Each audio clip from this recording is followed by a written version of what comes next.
Hello দর্শক বন্ধুরা, কেউ মাঠে আসবেন না। খেলোয়াড়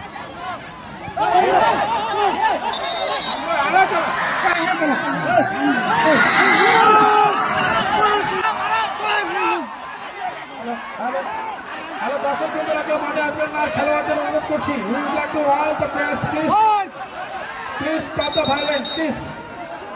সিভিকদের ম্যাচে হেল্প করার জন্য খেলোয়াড়দেরকে অনুরোধ করছি, খেলোয়াড়দেরকে অনুরোধ করছি, কমিটির কয়েকজনকে নিয়ে যাওয়ার জন্য অনুরোধ করছি। দর্শকদের মাঠে ঢুকবেন না, অনুগ্রহ করে। আমাদের পুলিশ প্রশাসন আছে, দর্শকদের মাঠে ঢুকবে না, দর্শকদের মাঠে ঢুকবে না। দর্শকদের অনুরোধ করছে, কেউ মাঠে ঢুকবেন না, কিচ্ছু হয়নি। আমাদের পুলিশ প্রশাসন আছে, দর্শকরা কেউ মাঠে ঢুকবে না। দর্শক বৃন্দদের অনুরোধ করছি, কেউ মাঠে ঢুকবেন না, খেলা প্রায় শেষ। দর্শক বৃন্দদের অনুরোধ করছি, আপনারা কেউ মাঠে